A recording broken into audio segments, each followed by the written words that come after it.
I see 2-year-olds and babies, and I think the way the parents can facilitate that work at home would be to just talk to your kid and talk to them about things going on in their lives. Talk to them while they play. As simple as stacking blocks. You stack them up and you say up, up, up. You're helping your child learn a new word. You're learning up, and you're showing them how that word works. The other approach would be with the kiddos I see that are working on speech sounds, and say we're working on the sound K. If they notice their kids are using that K sound at home correctly and they're really working on it, give them those words of affirmation. I really heard your good K sound. Miss Megan's gonna be so proud of you. I can't wait to tell her.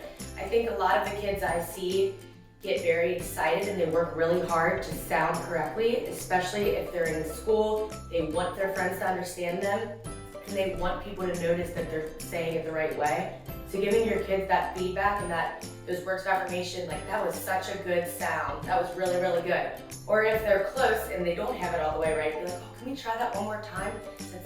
Maybe it's just you and your kid in the car. That's a perfect time to practice it. It's just you guys, they feel comfortable and they want to work hard and they want to get it right. So I know that occasionally parents will get frustrated and they feel that their child is frustrated with their at-home practice. Sometimes this looks like when a parent will correct their child in front of peers, the child gets frustrated and they just shut down and they no longer want to work with parents. Or they feel like they're at home and their parent is always correcting them on their sounds. They're not letting them just talk through their day or anything. They want to always correct it, and that can happen and that can cause frustration on both the parent side and the child side. One way to avoid that would be don't correct your child in front of their friends. It's likely that they're already self-conscious around them and they don't want the attention brought to it.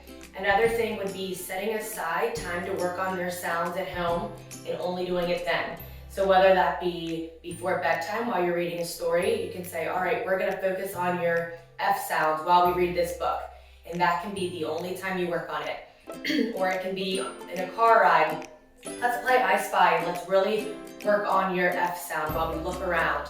And that can be your 10 minutes a day where you practice it. Try to set aside a time to work with your kids on those sounds so that it doesn't consume their whole day and they don't feel like there's always a spotlight on them to perform with their parents.